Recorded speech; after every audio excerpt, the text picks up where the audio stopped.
Hello everyone. सो आज हम लोग देखने वाले हैं मेंसुरेशन का class number 2 which will be overall lecture number 92 जो कि क्वांटिफाई बैंकिंग का जो सीरीज चल रहा है। ओके, सो आज हम लोग क्वाड्रिलेटरल्स में और थोड़ा डीप डिटेलिंग में जाने वाले हैं। आज हम लोग देखने वाले हैं ट्रेपेजियम, पैरेललोग्राम वगैरह वगैरह और भी बहुत तरीके के जितने भी क्वाड्रिलेटरल्स होते हैं एंड कुछ बेसिक क्वेश्चंस भी हम लोग सॉल्व करेंगे। ठीक है, तो आज मेरे साथ और दो स्टूडेंट्स, और दो नहीं, आई मीन दो स्टूडेंट्स है। ठीक है, यूजुअली तो एक ही रहता था। तो चलो, तो स्टार्ट करते हैं। ओके, तो सबसे पहले क्वाड्रिलेटरल्स में घुसने से पहले जो एक चीज जो लास्ट क्लास में रह गया था, एक्चुअली मुझे वो चीज लास्ट क्लास में बताना था, but because of the fact कि लास्ट क्लास बहुत ज़्यादा स्ट्रेच हो चुका था, ठीक है, करीबन 2 आवर्स के आसपास का क्लास हो चुका था, तो इसलिए मैंने वो चीज़ और स्किप कर दिया लास्ट में कि मैं नेक्स्ट क्लास में बता दूंगा। हमको एक इम्पॉर्टेंट चीज़ जानना है मेंसुरेशन करते वक्त कि जो पॉलीगॉन्स होते हैं, ठीक है, जो पॉलीगॉन्स होते हैं, तो पॉलीगॉन्स तो शुरू होते हैं कि हमको एक क्लोज्ड फिगर चाहिए। अगर मेरे पास मिनिमम 3 लाइन्स होंगे तभी मैं एक, या 3 साइड्स होंगे तभी मैं एक क्लोज्ड फिगर हम लोग बना पाएंगे, राइट। तो अभी जैसे अगर 3 साइड होता है तो ओवरऑल उसको हम लोग ट्राइंगल बोलते हैं, उसका सम ऑफ ऑल द एंगल्स क्या होता है, 180 डिग्री होता है। अगर 4 होता है तो क्या होगा, 5 होता है तो 6 होता है तो 7 होता है। आता है तुम लोगों को? आता है? बताओ तो फॉर्मूला क्या है। क्या यार, अच्छा चलो देखते हैं। तो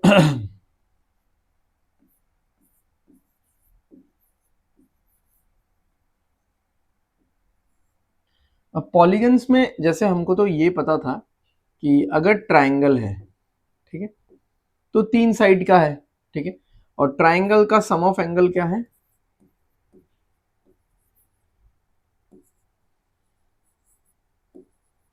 सम of angles is equal to 180 degree.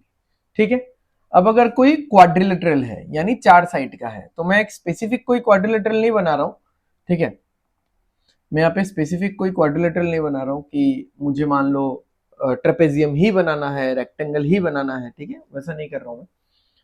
तो अगर क्वाड्रिलेटरल है तो क्वाड्रिलेटरल का कितना होता है भाई, 360 डिग्री, ठीक है, 360 डिग्री होता है। तो इसमें अगर हम लोग देखेंगे कि sum of internal angles, basically internal angles कितना होगा, 360 डिग्री होगा, राइट। ओके, अब अगर हम लोग ये ले ले, अच्छा क्वाड्रिलेटरल तो मैंने ड्रॉ कर दिया, वैसे यहां से भी मैं ले सकता था, कोई नहीं। चलो अगर मैं पेंटागन लूं, एक रेगुलर पेंटागन अगर मैं लूं, तो इसमें सम ऑफ एंगल्स कितना होगा, ठीक है। और अगर मैं हेक्सागन लूं तो इसमें सम ऑफ एंगल्स कितना होगा, या फिर मैं अगर हेप्टागन लूं, ऑक्टागन लूं, ठीक है, पेंटागन यानी जिसमें 5 साइड होगा, हेक्सागन यानी जिसमें 6 साइड होगा, ठीक है। थोड़ा नेमिंग वगैरह भी लिख देता हूँ। ये तो हो गया ट्राइंगल, चलो ये अपना प्यारा सा ट्राइंगल। ये हो गया क्वाड्रिलेटरल। अब क्वाड्रिलेटरल बहुत तरीके के होते हैं, हमने बस शुरू किया है पढ़ना क्वाड्रिलेटरल के बारे में, तो पढ़ेंगे आज और डिटेल में। ये हो गया पेंटागन, रेगुलर पेंटागन रादर, हम लोग ज्यादा इरेगुलर फिगर के साथ डील नहीं करेंगे। ये हो गया हेक्सागन अपना, ठीक है। तो इन सब का अगर मुझे ओवरऑल सम ऑफ एंगल्स निकालना है, ठीक है, सम ऑफ एंगल्स निकालना है, तो वो कैसे निकालते हैं, तो we'll use this particular formula. ये वाला फॉर्मूला है n-2 multiplied by 180 degree, n-2 multiplied by 180 degree. अब n-2, n क्या है, n है नंबर ऑफ साइड्स,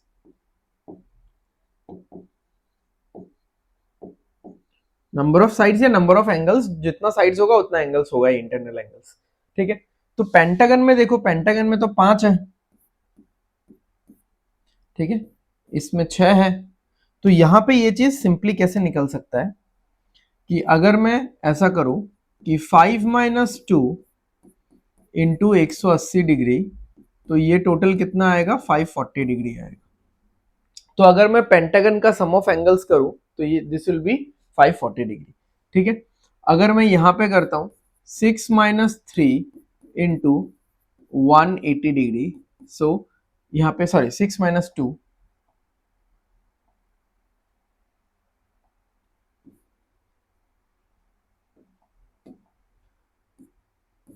6 माइनस 2, तो ये हो जाएगा 720 डिग्री।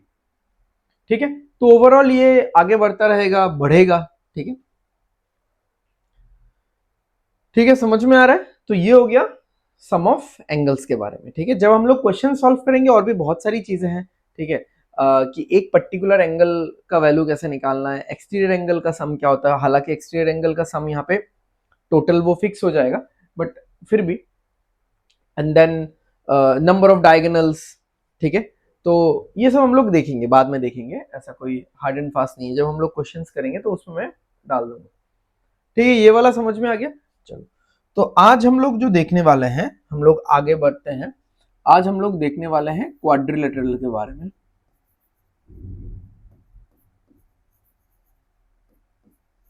अब क्वाड्रिलेटरल्स बहुत तरीके के होते हैं, ऑलरेडी दो हमने कवर कर लिया है। जैसे अगर मैं बोलूं आपको कि हमने रेक्टेंगल कवर कर लिया है,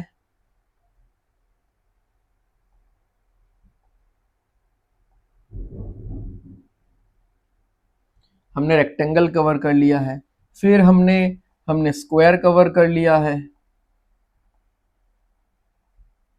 अरे यार,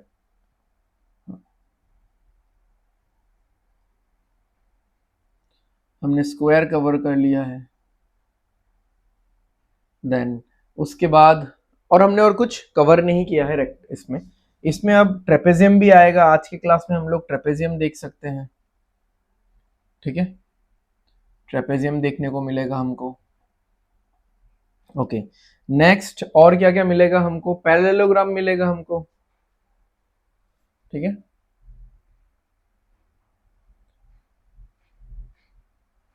पैरेललोग्राम हमको देखने को मिलेगा। ठीक है, नेक्स्ट और हो जाएगा ये पैरेललोग्राम कम, थोड़ा रोम्बस ज्यादा लग रहा है क्या? नहीं, चलो सही है, मतलब इसको थोड़ा सा स्ट्रेच कर देते हैं। ठीक है, अब सही है वैसे। चलो, फिर रोम्बस हम लोग यहाँ पे ड्रॉ कर देते हैं। रोम्बस देखने को मिलेगा। देखो, जैसे ये जो पैरेललोग्राम है, ठीक है, ये जो पैरेललोग्राम है ये रेक्टेंगल का जैसा ही है।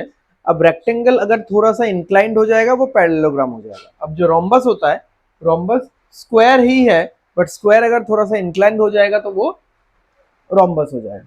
तो रोम्बस का भी सारा साइड्स समान ही होगा। ठीक है, रोम्बस का भी सारा साइड्स समान होगा।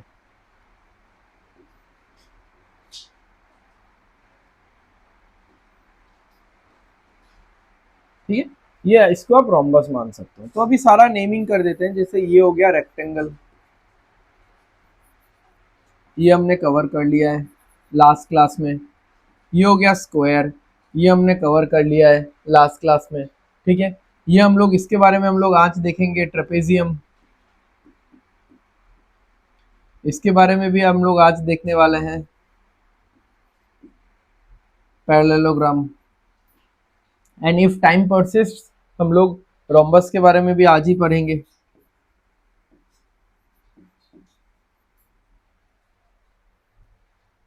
ठीक है, तो ये सारे हैं क्वाड्रिलेटरल्स, यूजुअल क्वाड्रिलेटरल्स जिनके बारे में हमको जानना है। ठीक है, बाकी तो काइट वगैरह भी है, बट वो सब इतना सवाल नहीं पूछा जाता है, बट चाहिए होगा तो मैं पढ़ा दूंगा, ऐसा कोई बड़ा बात नहीं है। तो चलो आगे बढ़ते हैं। ठीक है, ये तो हमने ओवरऑल एक पिक्चर समझ लिया है कि कैसे क्या हो रहा है। चलो, तो ये रहा हमारा ट्रेपेजियम।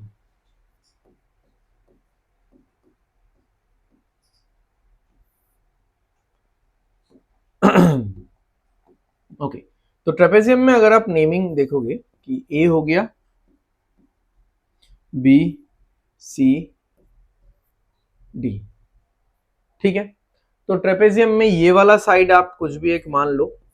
जैसे ये वाला साइड आपने बी मान लिया, स्मॉल बी। ये वाला साइड आपने मान लिया स्मॉल ए।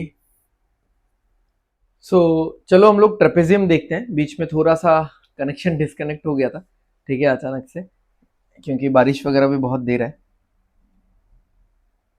ओके, सो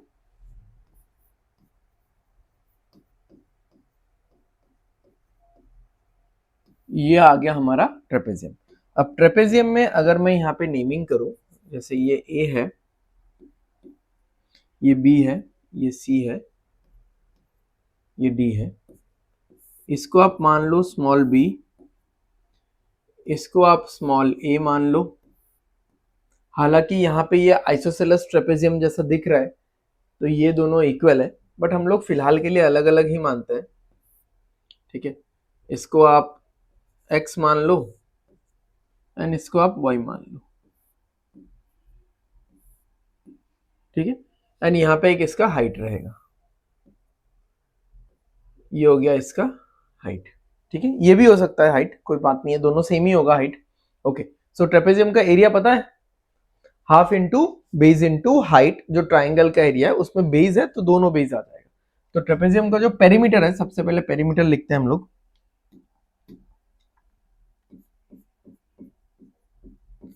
तो जो पेरीमीटर है, पेरीमीटर मैंने क्या बोला था, मेजरमेंट ऑफ बाउंड्री, ठीक है। तो पेरीमीटर क्या होगा, देखो ए, इधर से मेजर किया, A plus X plus B plus Y, ठीक है, A plus X plus B plus Y. Next होगा एरिया, ठीक है। अब इसका एरिया जैसे कि मैंने बोला था, half into first base plus second base into height, half into, ऐसा लिख सकते हो आप, सम ऑफ द बेसेस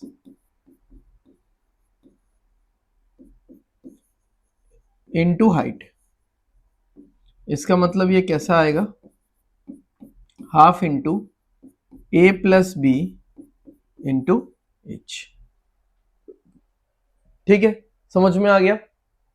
तो ट्रेपेजियम का एरिया का फॉर्मूला है half into first base plus second base into जो भी हाइट आएगा।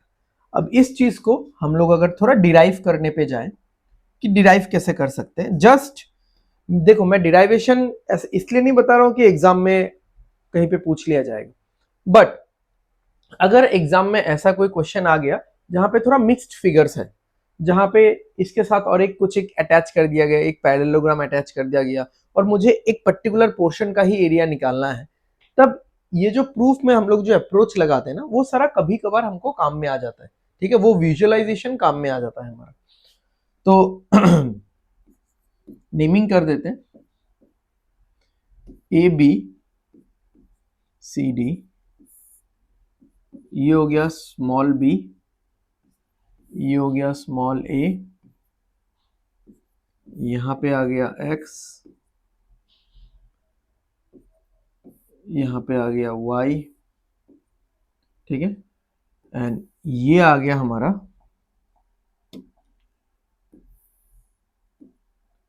h, या फिर आप इसको भी h बोल सकते हो,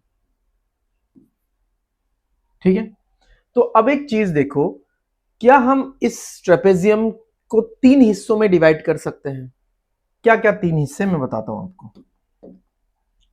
जैसे यहां पे आप E मान लो इसको, यहां पे आप इसको F मान लो, तो ये जो पूरा जो है एरिया, मतलब व्हाट आई एम सेइंग कि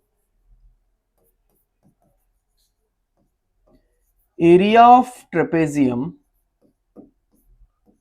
ए B C D is equal to, क्या मैं ऐसा कर सकता हूं, एरिया ऑफ ट्राइंगल, कौन सा, ए डी ई, इस ट्राइंगल का area plus area of rectangle, कौन सा rectangle, D E F C, D E F C plus area of triangle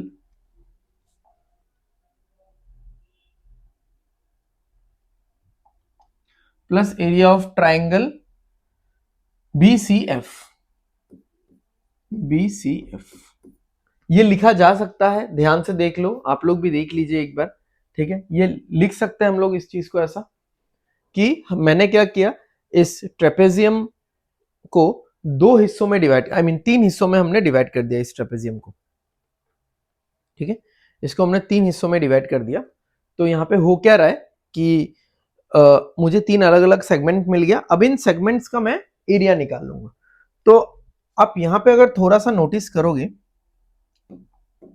कि ये वाला जो पोर्शन है ये एक राइट एंगल ट्राइंगल है, ठीक है, ये वाला जो पोर्शन है ये भी राइट एंगल ट्राइंगल है।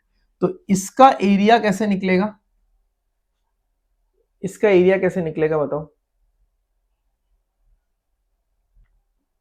इस राइट एंगल ट्राइंगल का एरिया कैसे निकलेगा? Half into base into height, ठीक है, half into base into height, ऐसे ही निकलेगा। तो आप एक काम कर सकते हो, आप इसको, जैसे मैंने इसको मान लिया z, ठीक है, तो अब इसका एरिया लिखते हैं। तो इसका एरिया क्या होगा? Half into z into h plus area of rectangle. ये वाला जो रेक्टेंगल है, ये वाला जो रेक्टेंगल है, इसका एरिया कैसे निकलेगा? ठीक है, तो रेक्टेंगल का एरिया क्या होता है? लेंथ इंटू ब्रेड्थ होता है। तो लेंथ इंटू ब्रेड्थ, ऐसा हो जाएगा, ठीक है। तो a इंटू एच प्लस, अब ये जो है वो वाला ट्राइंगल, हाफ इंटू, अब इसका बेस क्या होगा?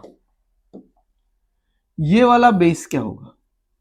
तो अब आप लोग एक चीज देखो, अगर ये पूरा a है तो ये पूरा इतना सा पार्ट भी तो a है, ठीक है, ये पूरा भी तो a है, ठीक है। तो अगर मैं b से a माइनस करता हूं तो ये दोनों पार्ट निकलते हैं कि नहीं? निकलते हैं। मतलब मान लो इसको मैंने ले लिया z डैश, ये z है, ये z डैश है, बट z डैश में निकाल सकता हूं क्या है? क्यों? देखो मैं बताता हूं, हाँ, कि अगर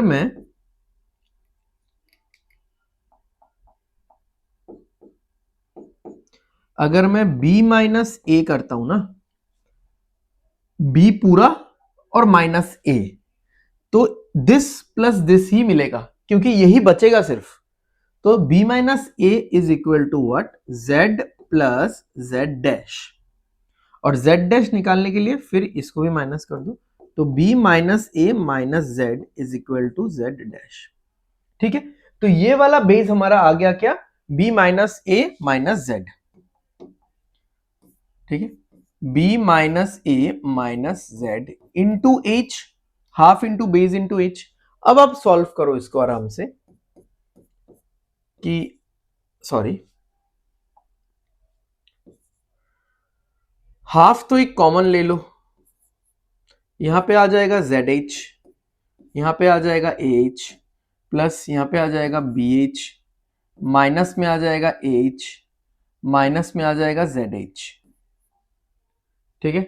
तो यहां पे कटेगा क्या क्या? जेड एच और जेड एच, एच और एच कट जाएगा, ठीक है। कुछ गलती हो गया यहाँ पे, एक बार मैं देख लेता हूं।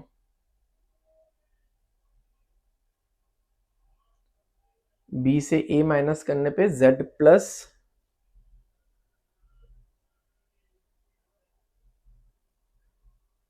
इससे भी z माइनस कर दो, ये बी एच कैसे आ रहा है? अच्छा, मैंने बेकार का ही वो लोड लिया क्या? सिंपल में b माइनस जेड कर लेता ना ये,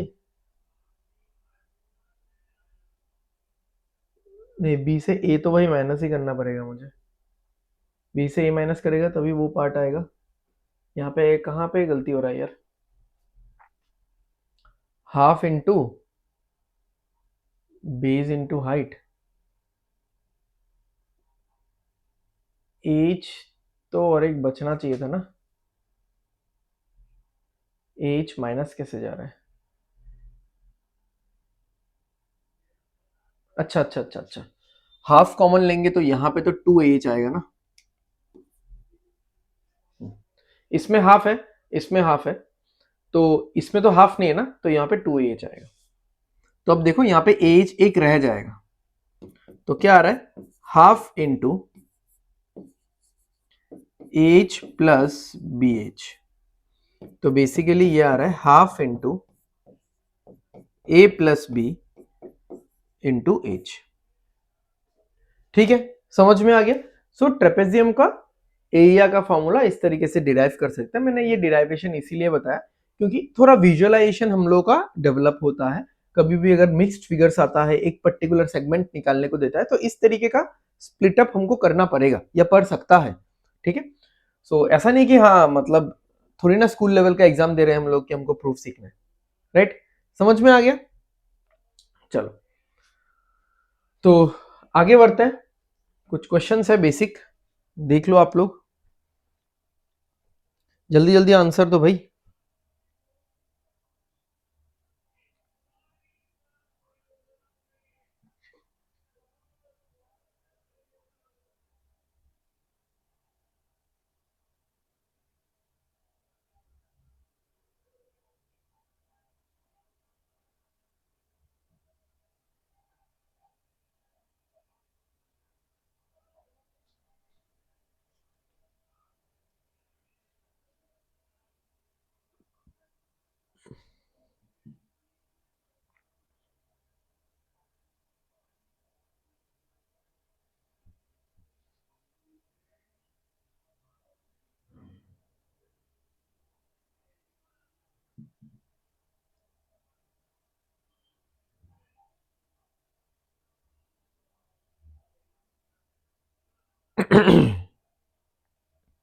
हो गया,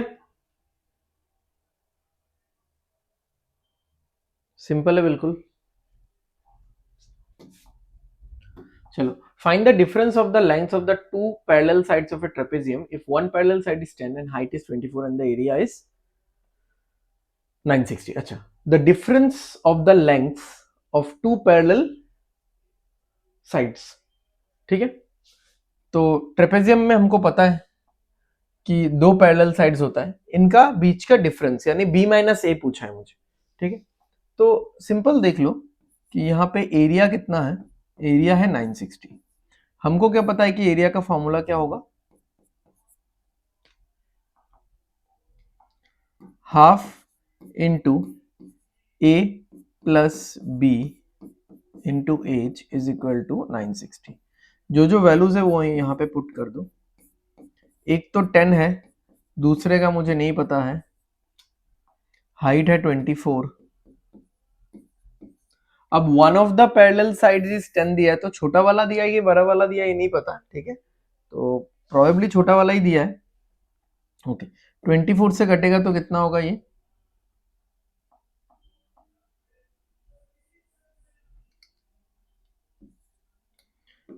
ट्वेंटी फोर से घटेगा तो 40 होगा। अच्छा, ये 20, ये 2 इधर मल्टीप्लाई होगा तो 80 होगा। तो ये b का वैल्यू क्या होगा भाई, b का वैल्यू 70 होगा। ठीक है, तो जो अदर पैरेलल साइड है वो क्या है, 70 है। और दोनों का डिफरेंस हमको पूछा था, तो दोनों का डिफरेंस कितना होगा, b minus A 70 minus 10 is equal to 60।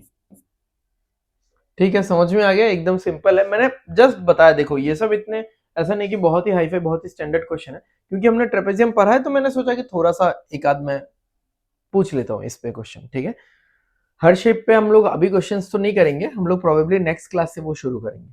ठीक है, क्योंकि टोटल 6-7 क्लासेस होने ही है मेंसुरेशन की, तो आराम आराम से जाएंगे हम लोग। Got it. चलो अगला देख लो, if height of the trapezium is 25 centimeter, area is this and non-parallel sides are 20 and 10, then find the perimeter of the trapezium। ठीक है, करो ये वाला करो।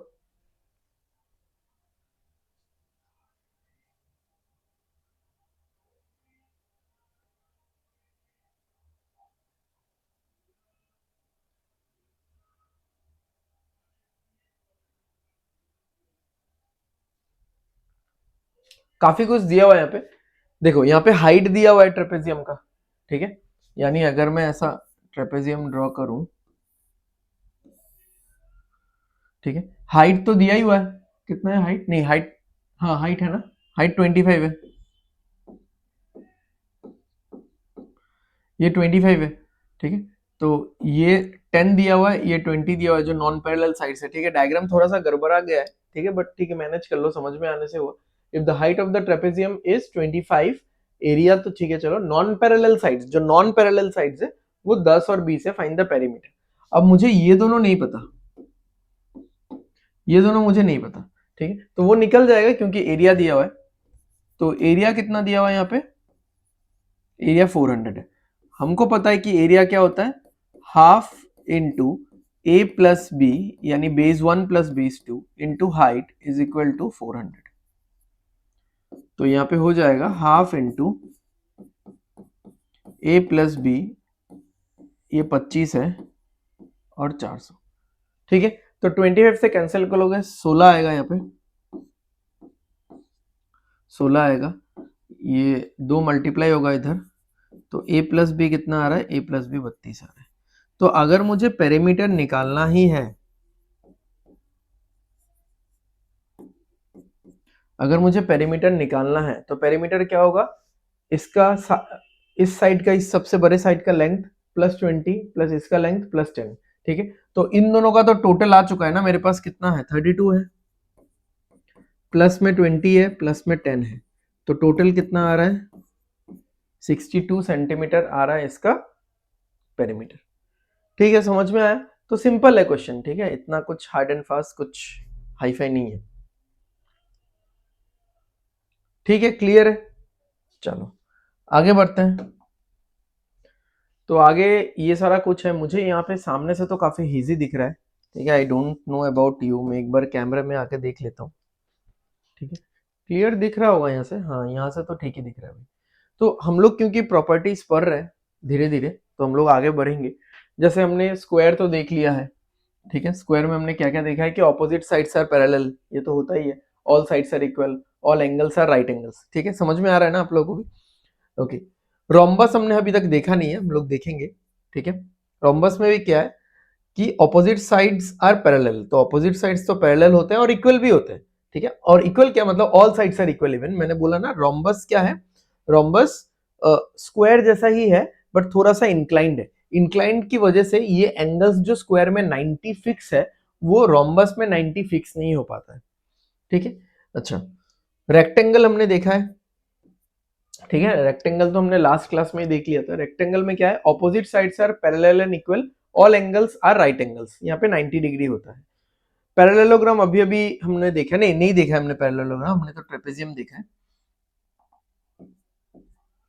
ठीक है। Opposite sides are parallel and equal, opposite angles are also equal, ठीक है, समझ में आ रहा है, ओके।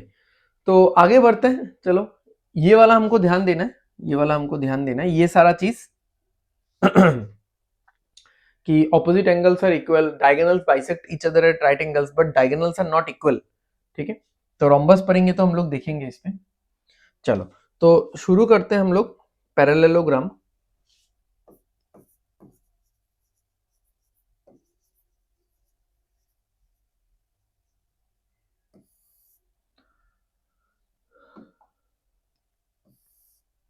ओके, अब पैरेललोग्राम में सबसे पहले हम लोग नेमिंग कर लेते हैं, ए बी सी और डी। इसमें क्या बोला है कि ऑपोजिट एंगल्स इक्वल है, जैसे जो ये वाला एंगल है वो इसके साथ इक्वल होगा और जो ये वाला एंगल है वो इसके साथ इक्वल होगा, right. Opposite sides are also equal, तो ये अगर ए है तो ये भी ए होगा, ये अगर बी है तो ये भी बी होगा, करेक्ट है, ओके। अब इसका पेरीमीटर अगर मुझे निकालना है कि पेरीमीटर क्या हो सकता है इसका,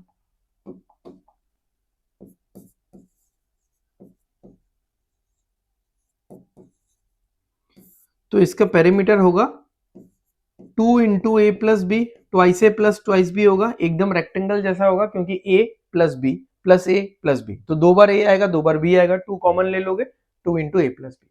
इसका जो एरिया होगा वो हम लोग फिर से प्रूफ करेंगे, निकालेंगे एरिया, बट एरिया आप ऐसे मान लो कि बेस इंटू परपेंडिकुलर,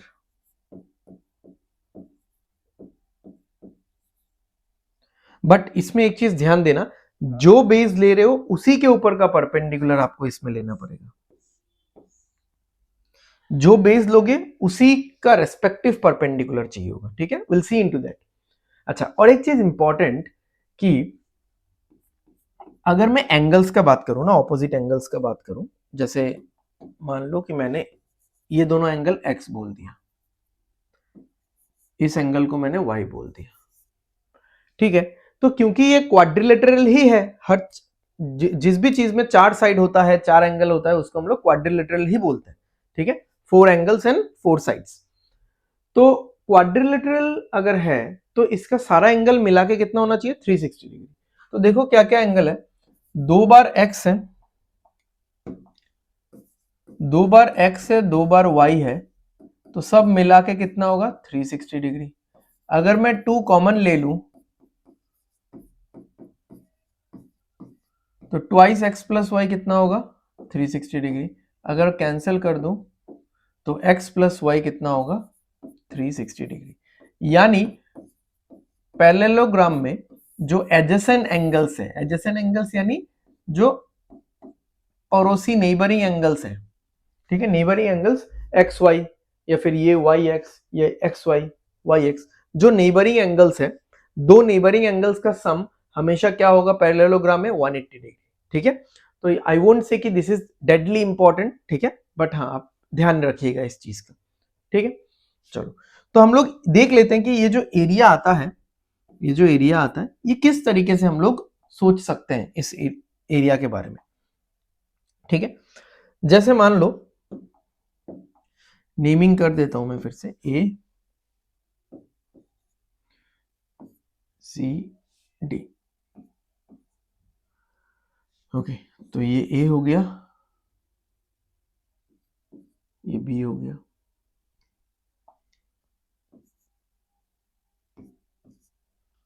ओके।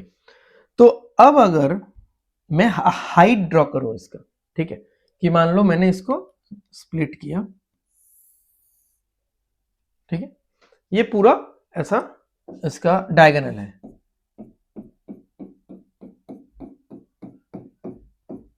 ठीक है, ये पूरा इसका डॉटेड लाइन है, ये पूरा डायगोनल है। तो अब इस ट्राइंगल का अगर मैं एरिया निकाल लूं और इस ट्राइंगल का एरिया निकाल लूं तो हो गया मेरा काम, बन जाएगा ना। चलो, तो इस ट्राइंगल का एरिया निकालने के लिए, ये तो ऑब्ट्यूज एंगल ट्राइंगल है, दिख रहा है आपको कि ये ऐसा होके अगर ऐसा जाता तो ये 90 डिग्री होता, अगर ऐसा जाता तो एक्यूट एंगल होता, ये ऐसा जाके थोड़ा ऐसा हो गया, यानी ये ऑब्ट्यूज एंगल ट्राइंगल है। तो ऑब्ट्यूज एंगल ट्राइंगल का एरिया कैसे निकलेगा, आप पहले इसका हाइट डिफाइन करो, ये आपने दे दिया हाइट h1, ठीक है, या फिर आप इस ट्राइंगल का इधर से इसका हाइट डिफाइन करो, या आपने दे दिया इसका हाइट h2, ठीक है। तो इस ट्राइंगल का एरिया क्या होगा, half into base into height, ठीक है, या फिर इसका एरिया क्या होगा, h2 तो नहीं होगा, ऑल्दो यहाँ पे h1 h2 तो सेम ही होगा, ठीक है, तो यहाँ पे मैं h1 ही दे देता हूं। इसका एरिया होगा हाफ इंटू ये बेस है इंटू h1। तो ओवरऑल अगर मैं देखूं, ओवरऑल एरिया ऑफ पैरेललोग्राम क्या निकल रहा है, एरिया ऑफ पैरेललोग्राम ये निकल कर क्या आ रहा है, half into A into h1 plus half into A into h1, that means twice of half into A into h1।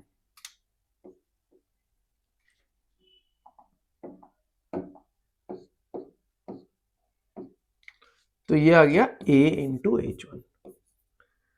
तो जो मैंने बोला था कि बेस इंटू परपेंडिकुलर, बट इस पर्टिकुलर बेस पे परपेंडिकुलर आना चाहिए, या फिर इस पर्टिकुलर बेस पे परपेंडिकुलर आना चाहिए, ठीक है, समझ में आया।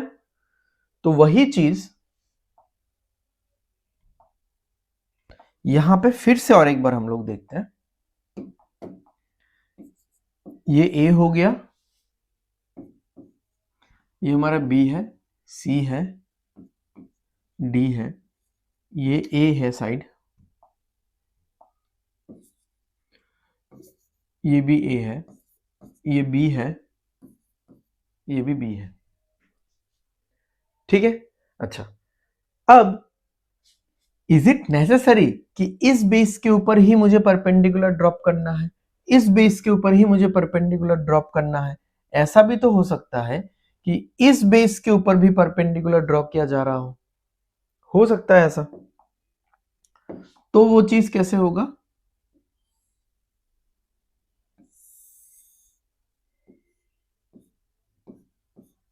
ठीक है, इसको आप H2 बोल दो। ये भी ऐसा हो सकता है, ठीक है,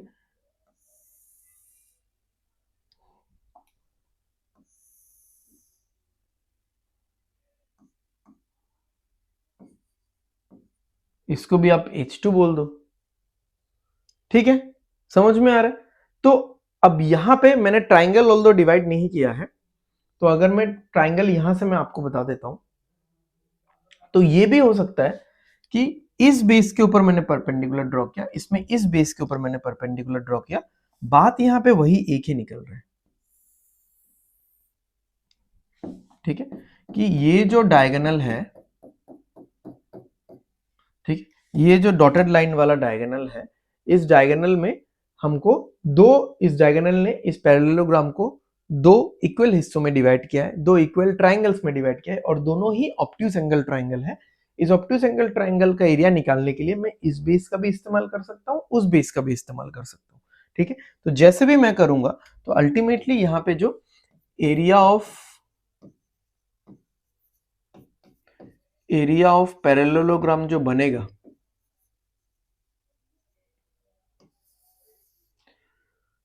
तो एरिया ऑफ पैरेललोग्राम कैसे बनेगा? हाफ इंटू बी होगा उसका बेस, एंड H2 होगा बी इंटू H2। ऊपर वाला भी क्या होगा? हाफ इंटू बी होगा इसका बेस,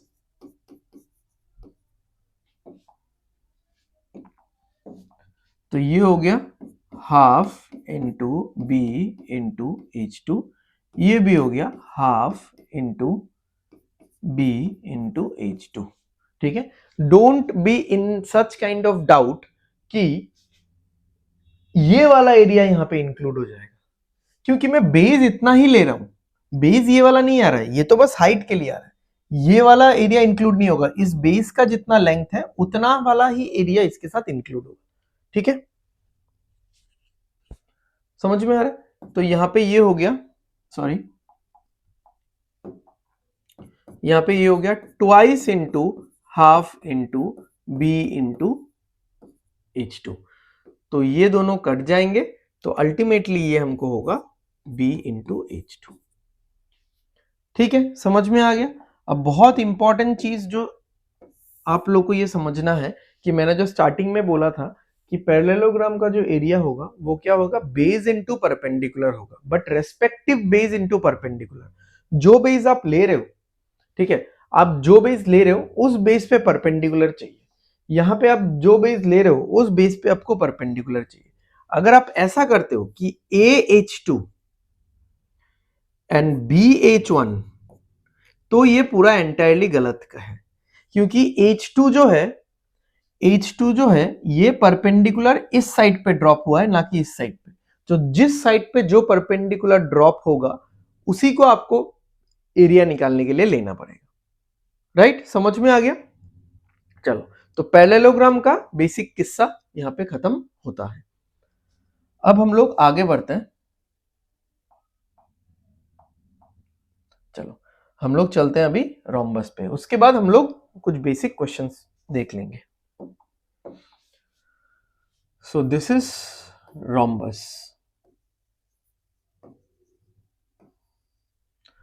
कुछ प्रॉपर्टीज जान लेते हैं। प्रॉपर्टीज क्या क्या है?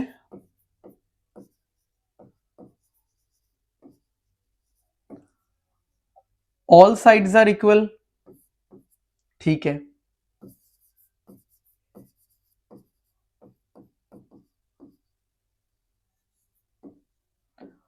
ऑपोजिट एंगल्स आर इक्वल, ठीक है, देन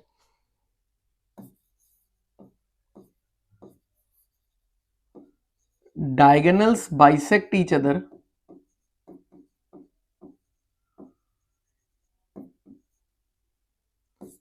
at 90 degree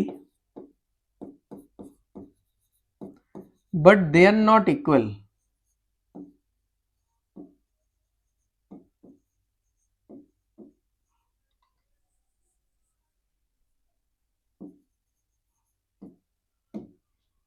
ठीक है, और तो कुछ नहीं है, ठीक है। अब ऑपोजिट एंगल्स इक्वल है, ऑपोजिट एंगल्स इक्वल है, तो यहाँ पे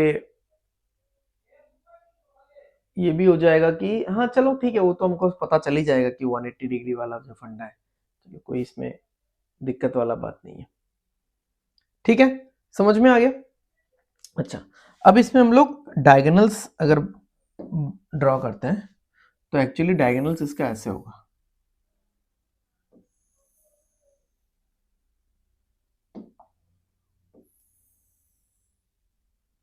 ठीक है,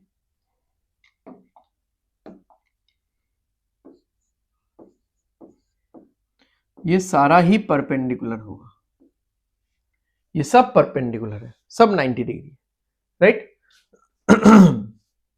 ओके, तो नेमिंग कर देते हैं, जैसे यहाँ पे ए बी सी डी, ठीक है, A B C D, right. Okay, तो ये जो डायगोनल्स दोनों है, जैसे ये डायगोनल हो जाएगा, मान लो बड़े वाले को मैं d1 ले रहा हूं, ये हो जाएगा d1/2, ये भी हो जाएगा d1/2 क्योंकि डायगोनल्स बाइसेक्ट ईच अदर, ये हो जाएगा d2/2, ये भी हो जाएगा d2/2, ठीक है। ये साइड आप a मान लो, इसको स्मॉल a, ये सारा ही a होगा, सारा ही a होगा। अच्छा, यहाँ पे अगर कोई प्रॉपर्टी हम लोग देखते हैं, ठीक है, चलो नेक्स्ट पेज में मैं बताता हूँ ये चीज, ये वाला फिगर तो हटा देता हूँ, इसी को कॉपी कर लेते हैं, ठीक है। इतना सा तो बेसिक प्रॉपर्टीज आपको समझ में आ गया है।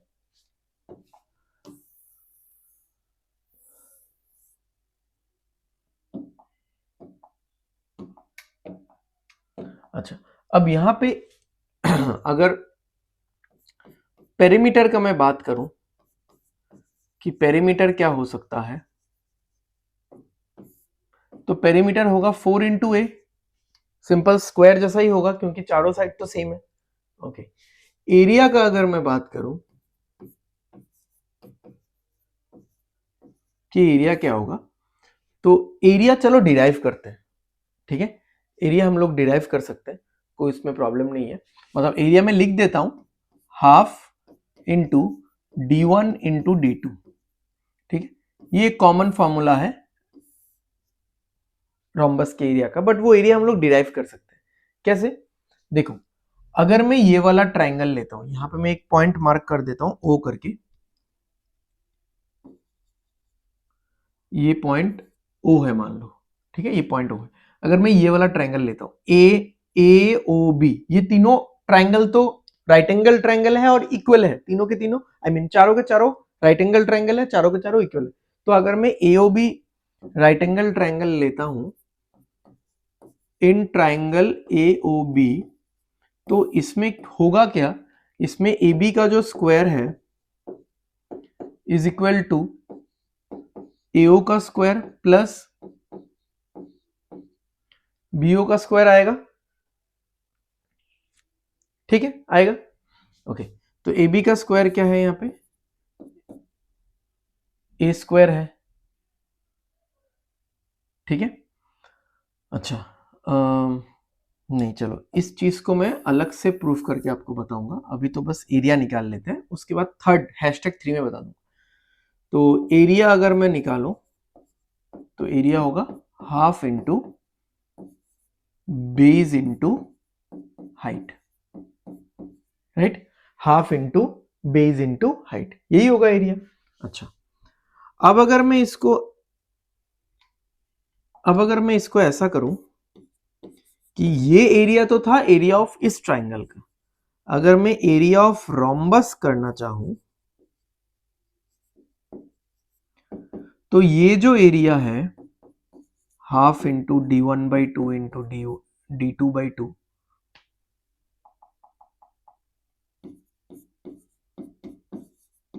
ये जो एरिया है, समझो हाँ, जैसे ही हमने डायगोनल्स ड्रॉ किया, यहां पे मुझे 4 राइट एंगल ट्राइंगल दिखे। राइट एंगल ट्राइंगल यानी जिनका ये एंगल 90 डिग्री है, और चारों के चारों ये राइट एंगल ट्राइंगल इक्वल ही है, इक्वल दिख ही रहे हैं हमको, ठीक है, इक्वल ही है। तो अगर मैं इस ट्राइंगल AOB का एरिया निकालूं और इसको इंटू 4 कर दूं तो पूरे रोम्बस का एरिया आ जाएगा। तो इस ट्राइंगल AOB का एरिया है हाफ बेस इंटू हाइट।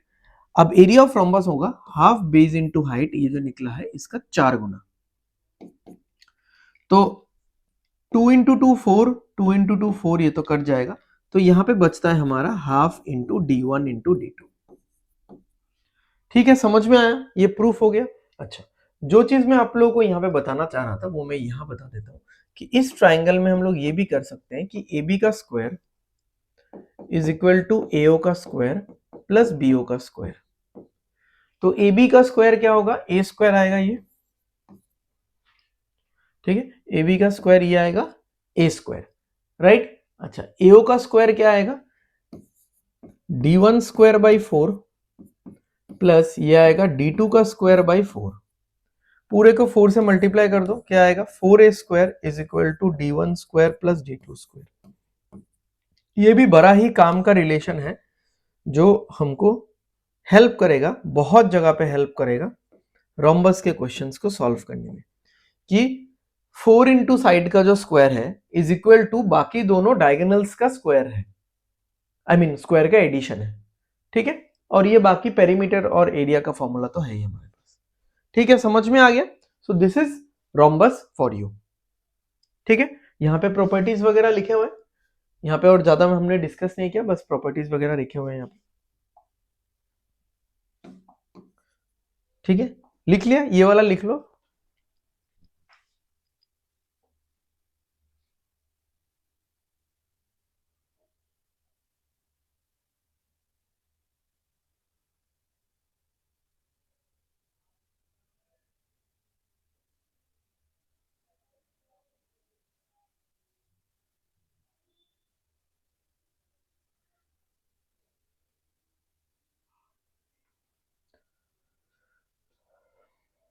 ठीक है, हो गया।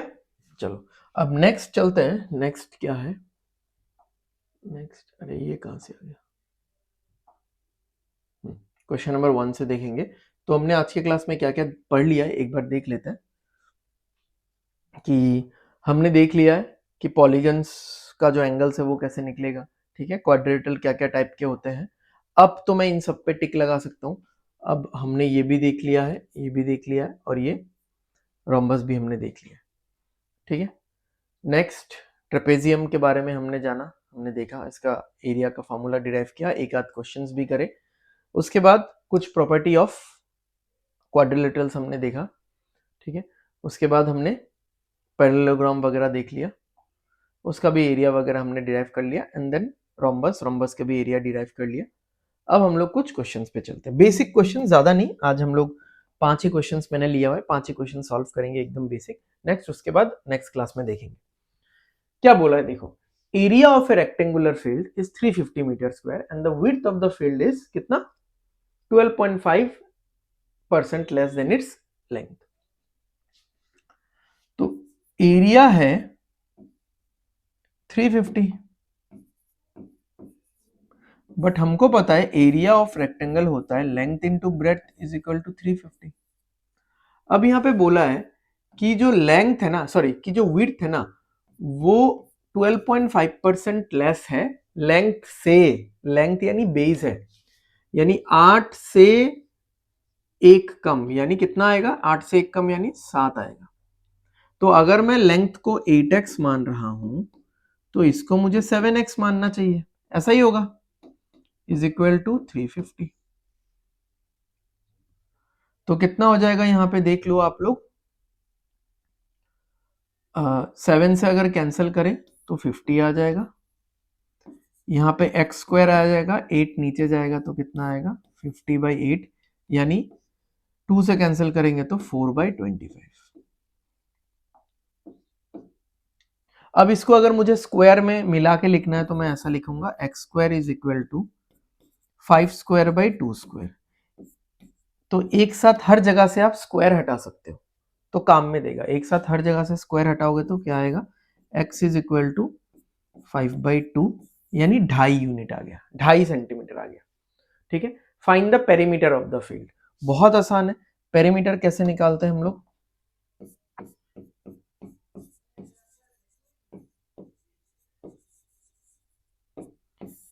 पेरीमीटर हम लोग निकालते हैं 2 इंटू एल प्लस बी के साथ।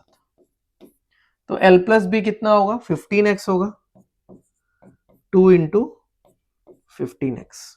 ठीक है, और x का वैल्यू हमको क्या पता है, x का वैल्यू 5/2 है, 2 इंटू 15 इंटू 5/2। तो काट दो, 2 और 2 तो कट जाएगा यहाँ पे, और 15 5 का कितना हो जाएगा 75। ठीक है, बड़ा ही सिंपल सा क्वेश्चन था, इतना कुछ हाई फाई सा कुछ था ही नहीं।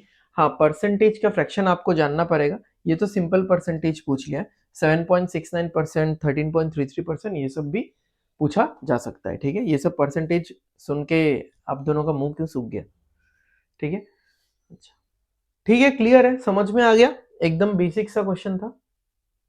चलो आगे बढ़ते हैं। Diagonal of a rectangle is 4 centimeter more than its width. If the perimeter of the rectangle is 28, then find the area of the rectangle. चलो ये ठीक क्वेश्चन है, अच्छा क्वेश्चन है, करो इसको।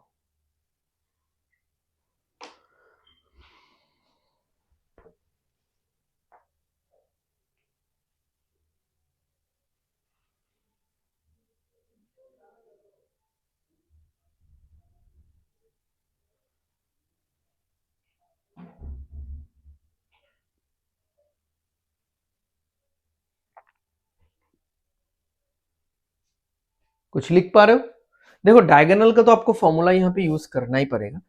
अब जो रेक्टेंगल है, ठीक है, तो रेक्टेंगल का डायगोनल ये होता है, ये होता है इसका लेंथ, ये होता है इसका ब्रेथ। ठीक है, तो जो भी है हमको इतना तो पता है कि जो डायगोनल का जो स्क्वायर होता है is equal to length square plus breadth का स्क्वायर होता है। और यहाँ पे ये बोला गया है, क्या बोला गया है यहाँ पे, यहाँ पे ये बोला गया है कि diagonal of a rectangle is 4 more than it's width. तो ये जो डायगोनल है ये क्या है, ब्रेथ से 4 ज्यादा है।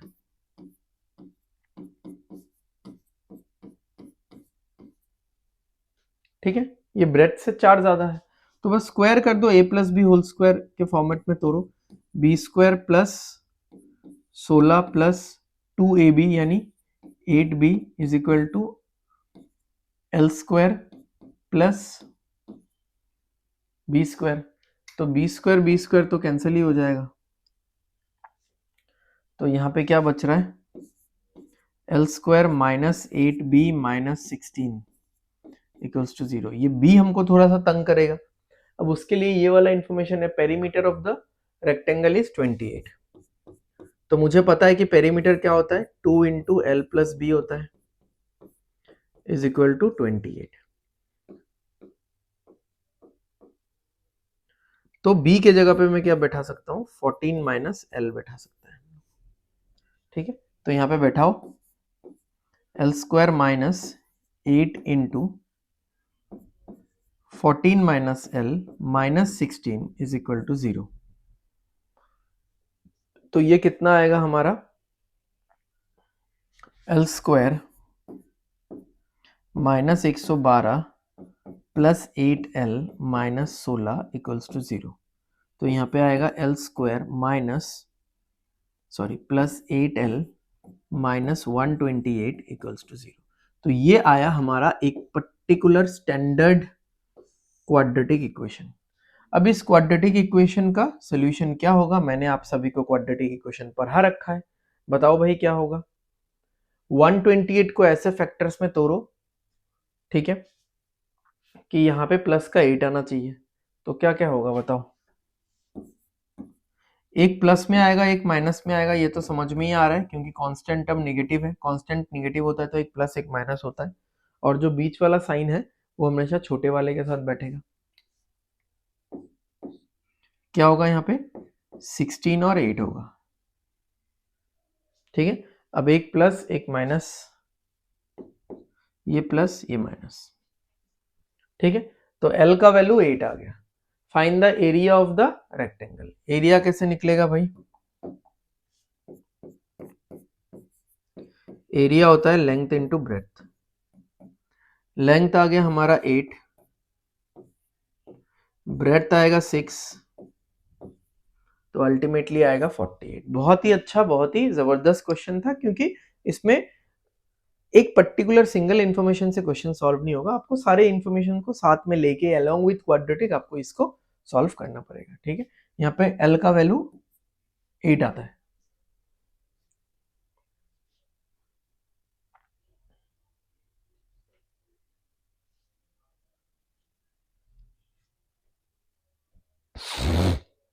ठीक है, समझ में आ गया।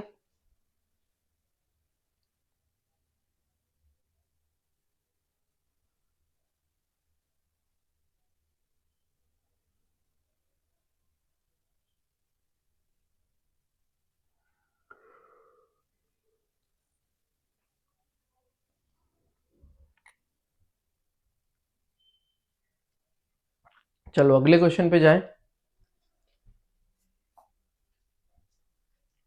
चलो सॉल्व करो ये वाला।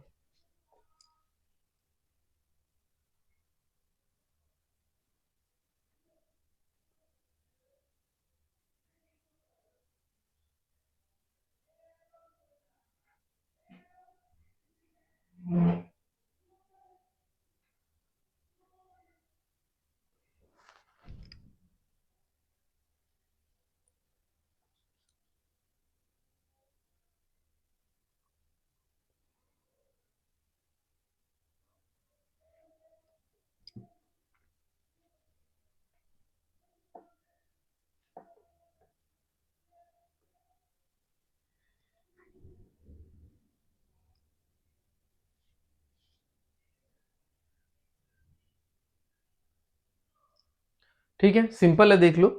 अ पाई इज स्लाइस्ड, पाई मतलब एक खाने का चीज होता है जो कि सर्कुलर शेप में होता है, ठीक है, and equally shared among 14 people.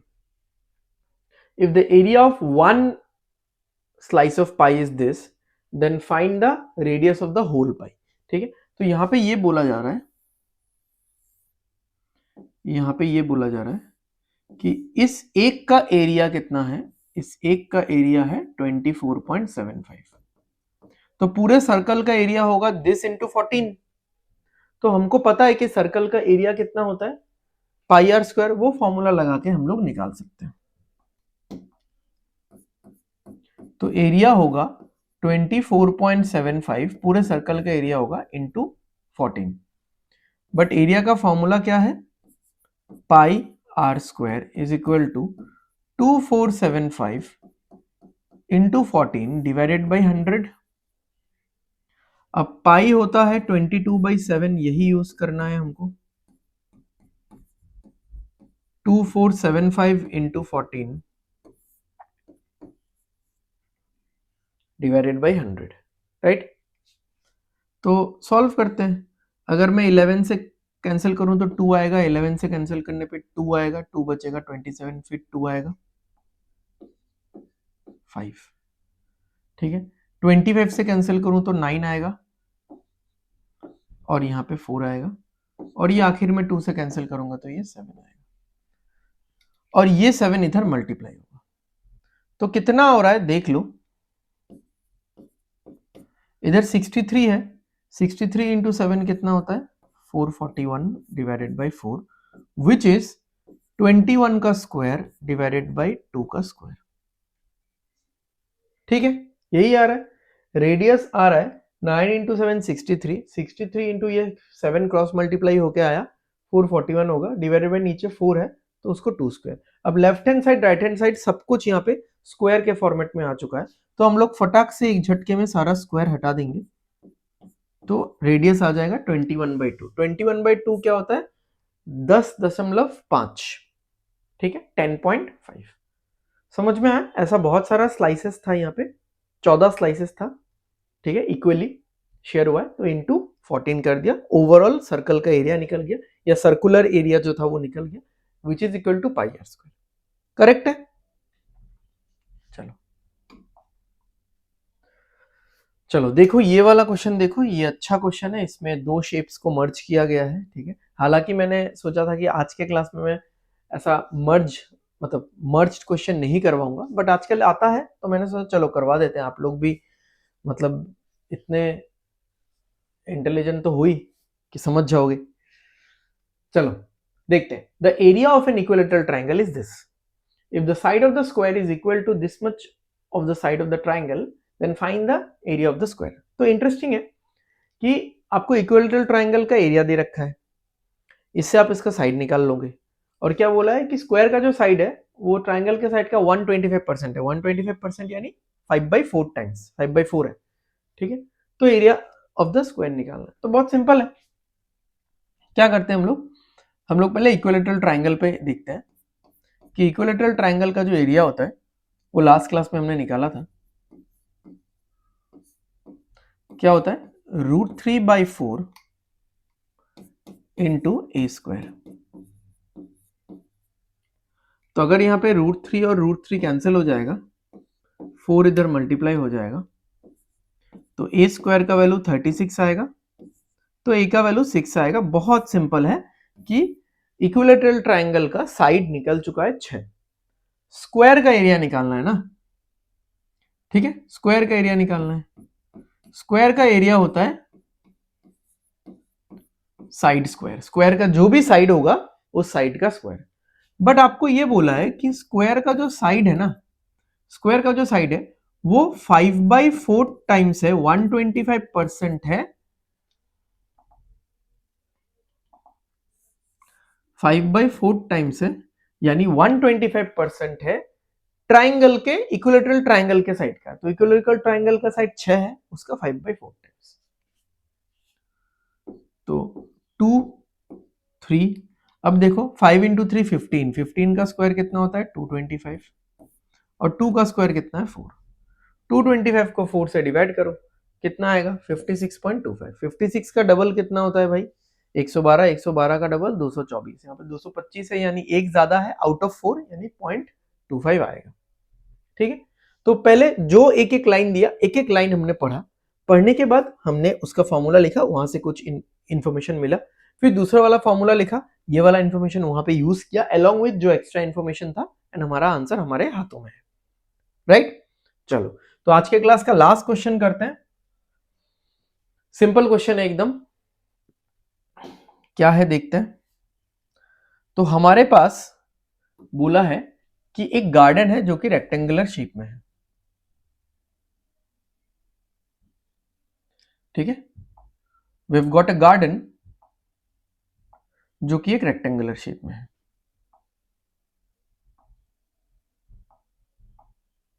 ठीक है। अब हमारे पास यहां पे और एक गार्डन है, और एक गार्डन नहीं है,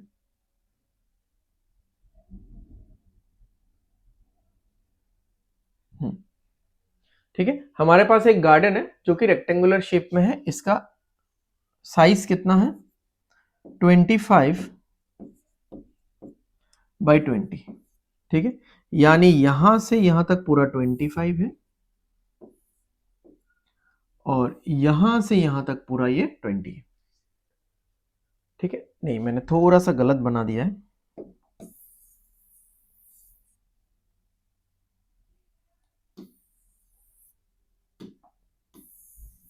इसको अंदर वाले में होगा ना ये, दिस इज 25,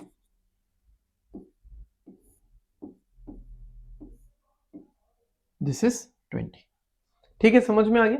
अच्छा, अब इस गार्डन के इर्द गिर्द, इस गार्डन के सराउंडिंग में एक पाथ बनाया गया है, जैसे जॉगिंग ट्रैक वगैरह होता है ना पूरे गार्डन के चारों तरफ, 2.5 मीटर का। अब देखो ये पाथ कैसे बनाया गया है, ठीक है, ये पाथ कैसे बनाया गया है थोड़ा देखते हैं हम लोग, ध्यान देते हैं इस पे कि 25 का तो ये हो गया, ठीक है, और 20 ये वाला हो गया, राइट। अब जब पाथ बनाई है 2.5 का, तो ये तो ऐसा होगा ना कि जैसे ये वाला पोर्शन कितना है 2.5, ये वाला पोर्शन कितना है 2.5, सिमिलरली ये वाला पोर्शन कितना है 2.5, ये वाला पोर्शन कितना है 2.5, सिमिलरली ये वाला पोर्शन कितना है 2.5, ठीक है। तो जैसे ही एक पाथ ऐसे करके क्रिएट किया गया है इसके चारों तरफ पूरा, तो ये जो बड़ा वाला जो एक पाथ बना है ये भी एक रेक्टेंगल जैसा ही लग रहा है, इसलिए मैंने पहले ही बना दिया था। तो एक हमारे पास गार्डन है 25 बाई 20 का मेजरमेंट का रेक्टेंगुलर शेप में, उसके चारों तरफ हमने जब एक पाथ ड्रॉ किया 2.5 सेंटीमीटर का विड्थ लेके, तो वो भी एक बड़ा सा रेक्टेंगल जैसा दिख रहा है। नाउ माय पॉइंट इज कि इस बड़े रेक्टेंगल का साइज क्या होगा। देखो यहां तक तो ये 25 है, इधर 2.5 इधर 2.5, तो टोटल 5 इंक्रीज हुआ है, तो ये पूरा कितना होगा, ये पूरा 30 होगा, ठीक है। अब इसका विड्थ 20 है, अब इतना तक तो पूरा 20 है, इधर 2.5 इधर 2.5, यानी टोटल इसमें भी 5 इंक्रीज हुआ है, तो इसका विड्थ कितना होगा, इसका विड्थ होगा 25, ठीक है। अब मुझे बोला है find the area of the path. Area of the path निकालने का बहुत सारा तरीका था, हम लोग इसको ऐसे पार्ट करके सिर्फ इस ट्रिप का एरिया लेते, इसको डबल कर देते, फिर इस पार्ट का मैं एरिया लेता, इसको डबल कर देता, ऐसे भी निकाल सकता था।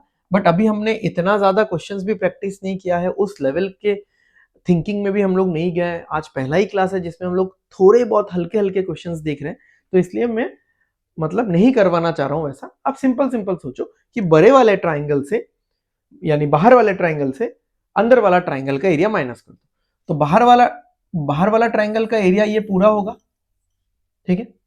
इसमें से ये वाला पार्ट माइनस हो जाएगा, तो बचेगा ये बस ये जो आउटर पाथ है, ठीक है।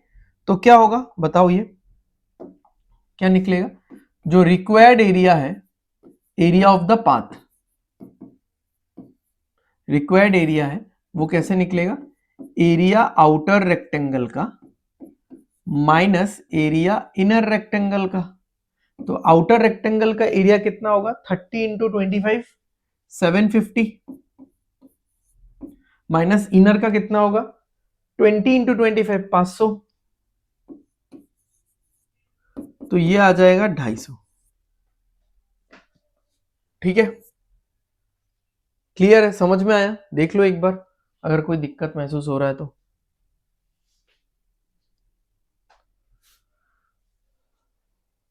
ठीक है, सो आज का सेशन हम लोग यहीं पे खत्म करते हैं। आई होप आपको समझ में आ रहा है जैसे जैसे मैं पढ़ा रहा हूँ, ठीक है। ऑलरेडी हमने काफी सारे चैप्टर्स कवर कर लिए हैं, ठीक है, I guess around 8-10 chapter cover कर लिए हैं, तो ऐसे ही चलता जाएगा और 3-4 चैप्टर बाद मैथ्स खत्म ही होने वाला है। तो आई होप आप लोग अपना जो पेशेंस है, अपना जो रिजिड डिसिप्लिन है उसको बरकरार रखो, एंड इन्हीं वीडियोस को आप लोग देखते रहो एंड बेनिफिट उठाते रहो, सो दैट आपको एग्जाम में ये सारी चीज़ें आपको प्रॉफिट दे पाए। ओके, सो ख़त्म करते हैं, है ना। सो आज का क्लास हम लोग ये पे ख़त्म करते हैं। आई होप आप लोग चैनल को सब्सक्राइब कर दोगे या कर चुके होंगे, एंड वीडियो को लाइक शेयर कर देना अपने फ्रेंड्स और रिलेटिव्स के साथ, सो दैट उनको भी इन सारे वीडियोस का बेनिफिट मिल पाए। ठीक है, थैंक यू एवरीवन।